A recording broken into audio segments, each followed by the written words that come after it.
নমস্কাৰ মই নয়নঞ্জম আৰু আজি এটা নতুন গান আমি ৰিলিজ কৰিছোঁ গুটি ফুলৰ গামোচা আৰু গানটো লিখিছে সঞ্জয় সোনামে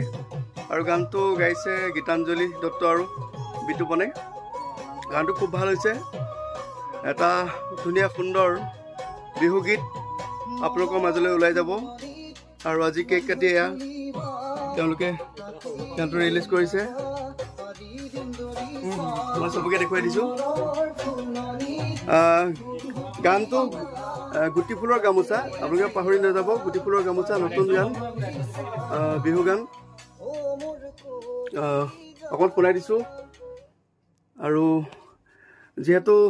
তেওঁলোকে নতুনকৈ প্ৰথম কৰিছে গতিকে কিবা ভুল ভ্ৰান্তি হ'ব পাৰে আৰু ময়ো কষ্ট কৰিছোঁ যিমান পাৰোঁ চেষ্টা কৰিছোঁ ভাল কৰিবলৈ গানটো আৰু অৱশেষত আমি গানটো ৰিলিজ কৰিছোঁ এয়া ছিংগাৰ হয় নমস্কাৰ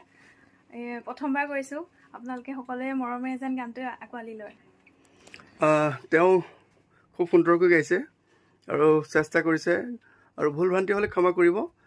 বাকী বিতুপন উপস্থিত নাই এতিয়া আৰু সঞ্জয় সোনামে গানটো লিখিছিলে সঞ্জয় আছে সকলোৱে আঁকোৱালি ল'ব গীতটো যিহেতু মোৰ কথা সুৰেৰে মই পৰিচালনা কৰি মই আগবঢ়াই দিছোঁ গীতালি বাইদেউ গাব আৰু বিতুপন বৰা আৰু আমাৰ যোৰহাটৰ BC ষ্টুডিঅ' নয়নঞ্জম দাদাই বহুত সুন্দৰভাৱে মিউজিকখিনি কৰি আমাৰ গীতটো উলিয়াই দিছে বিহু বুলি আমি এয়াই আপোনালোকক অসমবাসীলৈ উপহাৰ দিছে ধন্যবাদ আৰু গানটো কেনেকুৱা পালে আৰু কিবা কৰিবলগীয়া আছিলে নেকি কমেণ্টত জনাব আৰু গানটো ভাল পালে শ্বেয়াৰ কৰিব সকলোৱে আৰু কোনোবাই ক'ব নেকি কিবা